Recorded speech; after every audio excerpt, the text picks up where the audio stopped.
So we're doing a little work on our winter Jeep here in the old Industrial Education 2 building.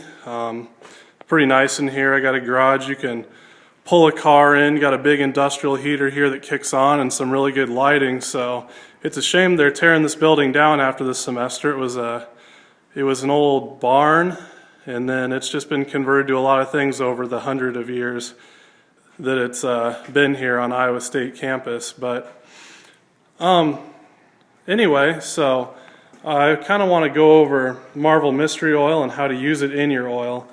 Now, what I like using it for is more high mileage type engines to clean them out. And even if I buy a car, I'll usually try and run this through it. What it's really good for is cleaning carbon out of your engine.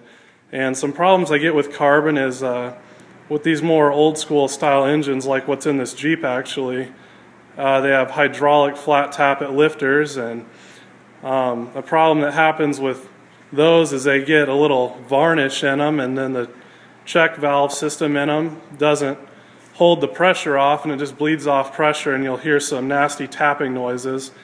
So, you know, kind of referred to as sticky lifters and stuff like that. Also, you have some problems with your rings getting stuck. If you got a lot of, someone ran dirty oil, your rings could be stuck and you'd lose compression, you'd have a lot of blow-by. So, and with this Jeep with like 1,000,000 miles on it, it does have some blow-by. So I do like to use this product to keep all the rings sealing as best as they can and keep the lifters performing to their best possible potential that they can. So a few cautions with Marvel Mystery Oil is it does thin down the viscosity of your oil, and as you see here with this valve cover here, it leaks. And what happens when you add Marvel Mystery Oil to your oil, it thins it down, and it'll actually allow your oil leak to increase.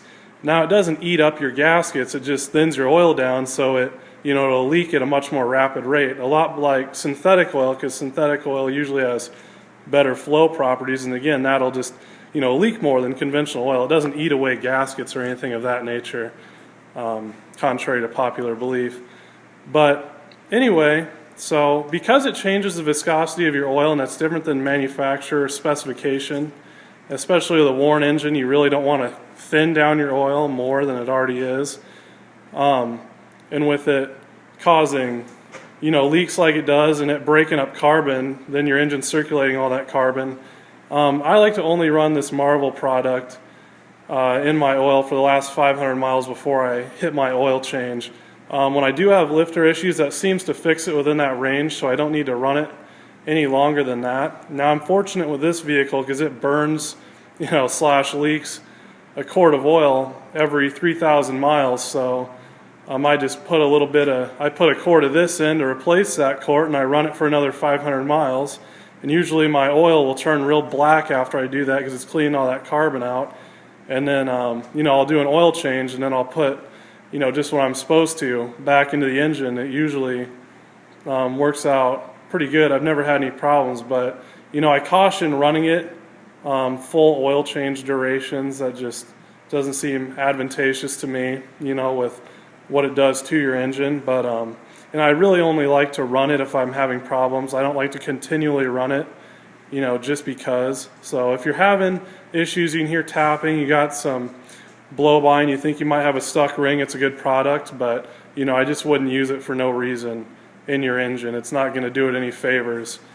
So, but it doesn't damage your engine, it just passes that carbon around a little more. But anyway, that's kind of my opinion on how to use Marvel Mystery Oil. It's a good product. It's helped me a lot with lifter ticking on this engine, sticky lifters.